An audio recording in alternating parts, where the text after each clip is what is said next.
química y exploración espacial, química y cohetes. Explícanos un poco cómo empezaron los cohetes. Empezó con la pólvora, entiendo, ¿no? Sí. Empezó con lo que a mí me gusta llamarlo el primer fuego hecho por el hombre. Y claro, cuando la gente escucha eso del primer fuego hecho puramente por el hombre, se quedan raros. Pero les digo, ¿cómo se dicen las cosas? Hechas completamente por el hombre. Si algo está hecho por la naturaleza, llamamos natural. Pero si algo está hecho por el hombre, ¿cuál es la palabra? Artificial. De ahí viene fuegos artificiales. Fue la creación de la pólvora negra. Esto, bueno, ¿sabéis dónde se inventó la pólvora, no? Más o menos. China. Sí, claro. Normalmente cuando yo voy a los institutos y hablo de esto, los niños dicen, los chinos. Y yo no. La civilización china, vamos a llamarla bien. Vale. Y sí, la civilización china es muy famosa y ellos presumen muchísimo, lo tienen ya arraigado en su cultura, de que ellos han regalado a la humanidad 4 inventos que encima para la exploración espacial son brutales. Uno es la brújula, la capacidad de detectar el magnetismo de la Tierra, que cambió para siempre la forma de navegar. Ya no te tenías que guiar por las estrellas o en días nublados, ya tenías tu brújulita y te decía dónde estaba el norte magnético. El papel y los tipos móviles, que fue la primera forma de imprenta, y la pólvora negra. O sea, la pólvora, cierto es que China tenía una costumbre, que era la de... ellos no lanzaban petardos, pero... sabes que ahí hay muchas cañas de bambú. Entonces, durante mucho tiempo se convirtió en una forma de espantar. Era una fiesta para espantar a los demonios, quemar cañas de bambú. Entonces, las cañas de bambú, como tenían esos huecos entre tronco y tronco, cuando se quemaban aumentaba la presión, explotaban, y esas explosiones era lo que ellos creían que iba ahuyentando a los monstruos. Entonces, esto empezó así ya tenían una relación con las explosiones, con ese tipo de festividades. Pero la pólvora en sí nace porque están buscando la fórmula de la inmortalidad. La civilización china, que estamos hablando del siglo VII, estaba fuertemente inspirada por el confucianismo, que este gran filósofo griego, va a decir, este gran filósofo chino. Y nada, están buscando la fórmula de la inmortalidad. No se sabe exactamente cómo lo hicieron. Yo siempre, bueno, más o menos por lo que he leído y por lo que he investigado, se cree que están buscando lo típico, ¿no? Que eso es mucho también de su cultura y de su forma de pensar. Contraste. Si estás buscando la fórmula de la inmortalidad, lo primero que vieron era que había unas sales, que esas sales salían sobre todo en las regiones más internas de China, porque se daba por la humedad y todo eso, que afloraban en el suelo, eran unas costras estas sales, y esas sales los cocineros la usaban para sazonar la comida si no tenía sal marina, pero lo que se dieron cuenta, los confucianistas, era que esa sal hacía que las plantas crecieran más verdes. Entonces, claro, dices tú, ¡ah! Estoy buscando la fórmula de la inmortalidad. A lo mejor esa sal tiene tal. Entonces, esa sal hoy en día la llamamos nitrato de potasio o salitre. Que durante mucho tiempo fue un recurso a nivel prácticamente como el uranio hoy en día, ¿vale? Para coger en cuenta. Es un fertilizante, ¿no? Sí. En Latinoamérica se convirtió en el siglo XIX en una sustancia que se sacaba del guano, de la caca de gaviota, y ocasionó guerras. Hubo una famosa guerra creo que entre Argentina, Perú o Argentina, Chile, no me acuerdo exactamente, lo siento mucho a la gente de Latinoamérica que me está escuchando esos países, pero hubo una guerra propiciada porque había unas islas en esas zonas que eran ricas en caca de gaviota. Y esa caca de gaviota se había acumulado durante siglos, milenios probablemente, porque algunas islas eran vírgenes, y recogiendo esa caca era rica en nitratos y tú extraías el nitrato de potasio. Para dos cosas, para lo que tú decías, para ser fertilizante y para hacer pólvora. Entonces se convirtió en un recurso que se controlaba mucho. De hecho, en el siglo XIX, Chile era una potencia mundial en la exportación de nitratos. Ellos lo llamaban el nitrato de Chile, que era nitrato de sodio. Un poquito más higroscópico que el de potasio, pero lo vendían mucho. Hasta que llegaron los alemanes e inventaron la forma de sacar nitrógeno del aire, el proceso Haber-Bosch. Pero bueno, esa es otra historia.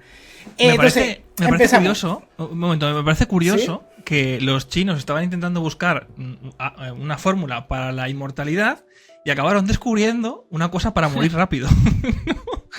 Bueno, a ver, sí que es verdad que la pólvora tuvo un impacto bélico enorme.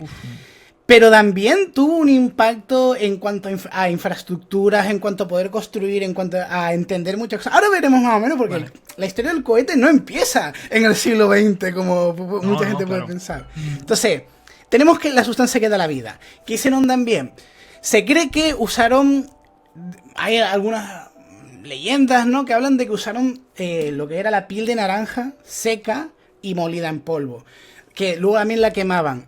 Eso podía ser representativo de la esencia de la muerte, lo que queda de la madera cuando arde, que es carbón en polvo. Entonces ya tenemos un nitrato, que es una fuente de oxígeno, carbón en polvo, que es un combustible, y queda una cosita más para hacer un fuego, que es lo que se conoce como el triángulo del fuego. Y eso lo usaron añadiendo una sustancia que se encontraba en zonas de volcanes, una piedra que de hecho es lo que estoy haciendo en el próximo vídeo, que es la esencia del fuego, la esencia del infierno, el azufre. Una piedra que es que parece una tontería, ¿no? Vemos hoy el día del azufre y decimos, qué tontería, pero tú imagínate para una persona de hace 1700 años que le enseñas una piedra que se quema. Una piedra que la sacas de una zona, le prende fuego y la piedra arde. Claro, la gente se quedaba loca. Sí. Claro, olía mal, quemaba mal. Claro. En la Biblia, por ejemplo, en el Antiguo Testamento se menciona la palabra azufre 15 veces. Siempre mencionándola y relacionándola con el infierno, porque solo se encontraba en zona volcánica. Claro. Entonces, ellos, imagino que eso, intentando buscar un poco los contrastes, vida, muerte y un poquito el fuego, esa esencia, esa chispa que todos tenemos, juntaron carbón, un combustible, juntaron nitrato, una fuente de oxígeno, y juntaron azufre. ¿Qué hace el azufre de especial? El azufre arde a una temperatura relativamente baja, pero cuando quema, aumenta esa temperatura. Por lo tanto, si lo ponemos así en una perspectiva, es como si cuando quema está dando energía extra al sistema. Así que ya teníamos la energía, los 3 elementos del triángulo del fuego. Así que cuando lo fueron a probar, no inventaron la inmortalidad, pero cambió la historia para siempre. Eso empezó la era de la pólvora negra en China, porque hasta Europa tardaría un par de siglos. O sea, ya ahí los chinos encima, piensa que era una cultura que usaba mucho la seda, también tenían, las especies las trataban mucho ya en aquella época, entonces tenían molinos muy especializados. Y esos molinos los convirtieron rápidamente en molinos para moler pólvora. Porque la pólvora es verdad que al principio era una anécdota confucianista más. No, Dios mío, mira lo que hemos descubierto tal. Pero claro, enseguida en cuanto los militares chinos empezaron a ver que, ostras, esto sí lo comprimen mucho, hace boom. Claro, de repente ya le empezó a brillar la idea. Y ahí nace la flecha de fuego, o como se le llama en chino, huojiang, que es el nombre de la palabra hoy en día que usan ellos para los cohetes en mandarín. Y la flecha de fuego era un saquito de pólvora atado en una flecha, tú encendías el saquito y la flecha llegaba más lejos. Hostia, qué bueno. Y ahí empezó, ese es el primer cohete. Y luego, entonces, en el siglo XX, ¿sí? ¿No? Fue Goddard el que inventó por primera vez el cohete de combustible líquido, ¿o estoy equivocado? Exacto. Pero no, varias saltos era un salto muy grande. Es que estoy viendo que no va a durar el programa 2 horas. Sí, no, fue Goddard el que inventó el combustible fuego. Tú piensas que es curioso, ¿no? Tú dices, la pólvora negra, la muerte, no sé qué. Igualmente, los chinos, la civilización china tenía la pólvora, pero perdieron ante los mongoles. Los mongoles los destrozaron. O sea, con ese armamento que dices tú, ostras, es un paso adelante. Imagínate que una partida de Civilization. Pongan así, los mongoles ganaron a los chinos. Entonces, gracias a los mongoles fue cuando se extendió el conocimiento de la pólvora por Arabia y luego llegaría a Europa. Entonces ya más o menos por el siglo XII más o menos ya se sabe que llegó a Europa. Principalmente llegó por Italia y por España. De ahí, de hecho, vienen las palabras que derivan del cohete actual. Cohete en castellano lo llamamos cohete, que viene del catalán cuet. Sí. ¿Y qué significa cuet en catalán, Josep? Cuet. Como cola. Sí. Colita. Sí, una cola, efectivamente. Se le llamaban la colita. Cola. Porque, claro, cola. Es cola. Cuet. Entonces de ahí derivó a cohete. Porque, claro, cuando quema es una colita. Y en Italia llegó. Como la forma que tenían los cohetes, ¿no? Imaginémonos que era un palo con un cartucho de pólvora, pues eso recordaba en Italia a lo que se llaman las raquetas, que era una forma de almacenar hilo para tejer, que sobre todo usaban las mujeres en aquella época, que era un palo con un bulbo de tela, entonces eso se iba desenrollando y se te pones a tejer. Entonces, raqueta fue evolucionando a medida que se extendió por Europa a rocket. Y de ahí vienen las palabras ¿En serio? cohete. Qué bueno. Sí, Es que te he dicho, Sergio, que este podcast va a ser el mejor que hemos hecho. Pues es una fumada, Hoy vamos a aprender. Claro, es que es flipante, o sea, tú lo piensas, cohete viene del catalán y rocket viene del italiano, es una locura. Sí. Entonces, en Europa, en la Edad Media, los cohetes se usaron mucho. ¿Para qué? ¿Para qué crees que se usaba un cohete en la Edad Media? ¿Para lanzar gente? No, desde luego. ¿Para qué? Para tirarlo al aire y asustar o algo, no sé. A lo mejor al principio podía usarse para asustar, pero sobre todo vino muy bien para dar señales. Claro. Sobre todo va entre barcos, ¿no? Tú estás en medio del mar de noche y te acerca un barco y le dices, oye, necesito suministro. No te vas a poner, ¡suministro! O sacas una bandera en medio de la noche, ¿no? Tú para eso lanzas un cohete. O 2 cohetes, o un cohete que explote. De hecho es que durante la Edad Media se especializó el cohete por fases. O sea, esto de un cohete de combustible sólido que va soltando la primera fase se cae, eso está especializado desde hace siglos, señores. No es algo propio de hace un par de décadas. Ya en aquella época se conocía. Y era habitual que un barco marino... estamos hablando de ya en plena media también, cuando ya se empieza a conquistar América, que los cohetes usaran peso para comunicación, sobre todo en zonas nocturnas, o llegabas a una ciudad y lanzabas el cohete para dar un poco de información de lo que hacías. Sin embargo, y esto es importante decirlo, los cohetes en Europa siempre, hasta el siglo XVIII más o menos, eran todos amarillos. Vale, aquí entramos en química. Todos los cohetes en el siglo XVIII eran de pólvora normal y corriente. Y la pólvora normal y corriente quema en amarillo. Quema por el carbón, porque el carbón cuando se quema alcanza una incandescencia. Eso se llama radiación de cuerpo negro, que lo usamos hoy en día. Y eso hace que emita luz en ese color. Vale. Pero es que en Europa tenemos eso, los fuegos artificiales. Tú imagínate un espectáculo medieval de fuegos artificiales. Y era así, era dorado, era todo. Imagínate, hoy en día, ¡pum! Colores por todas partes. No, ahí eran filigranas, había gente que se ponía trajes, se sacaban, como hoy en día también, que se hace, ¿cómo se llaman Josep? El Diablas se llama. El Diablas, sí. El Correfox. Sí, claro, pues igual había gente que se ponía, se cubrían con hojas verdes porque están muy hidratadas, porque protegían bien de las llamas, y se ponían a hacer así. Y era la forma de llamar la atención era simplemente, a ver, ¿qué filigrana podía hacer con estos fuegos artificiales? Pero sin embargo, los chinos, la civilización china, ya tenía el conocimiento de la pólvora de colores. Y fue una cosa que costó mucho arrebatarle a los chinos, ¿eh? Fueron los italianos precisamente los que lo descubrieron. Y que fue cuando luego se incorporó el tema de los colores a los fuegos artificiales, pero al principio eran todos amarillos. Entonces tenías que guiarte por la explosividad, o por el tiempo que volaba, o por una combinación de varios para enviar un código, ¿no? No se usaban colores, pues los colores tardarían mucho en llegar. Vale. Y otra cosa también de la pólvora negra, que a mí me gusta mucho remarcar, es que para mí marcó el inicio de lo que es el fin de la Edad Media. Porque en Constantinopla, una de las cosas que acojonó a la gente de Constantinopla, perdón por la palabra, y que hundió una de las grandes murallas de Constantinopla, fue Basílica. Y yo le animo luego a la gente a que busque Basílica, el cañón Basílica en internet. Fue el primer cañón de artillería tocho que se hizo.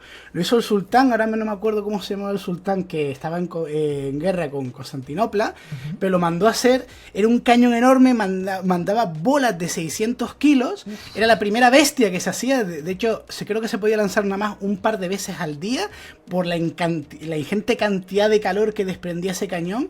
Y se cree que que hay historiadores que apuntan a que el momento en el que ese cañón se disparó, nació, o terminó la Edad Media. Y una muralla, para que vean la gente el poder de la pólvora. La muralla de Constantinopla había aguantado prácticamente sin daños y sin caerse varios asedios durante, creo que aproximadamente 1000 años de asedios ininterrumpidos. Bueno, interrumpido no, pero sí que aguantó.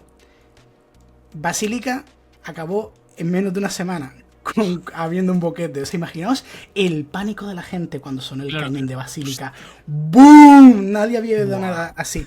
De hecho, es que con la pólvora a mí me encanta porque el libro que me leí sobre la pólvora hace muchos años, no me acuerdo exactamente su nombre, pero decía, hasta la llegada de la pólvora, el ruido más fuerte que había escuchado el ser humano era el trueno. Y de ahí, o los volcanes, pero bueno, no era tan habitual. Sí.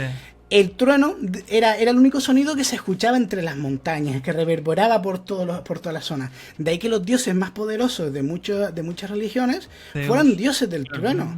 Tenemos a Zeus, tenemos a Thor, Ra era capaz de lanzar truenos, pero todo eso que incluso en la batalla más grande, más escandalosa, con miles de hombres que pudo suceder en el mundo antiguo, cualquier batalla de Alejandro Magno, por ejemplo, que combatió en batallas muy numerosas, el clamor de esos hombres gritando, el ruido de las espadas se perdía entre las montañas.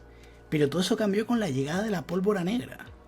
En cuanto tuvimos el poder de la pólvora negra, el poder de provocar explosiones, de lanzar cualquier cosa, realmente hay un cambio en el mundo.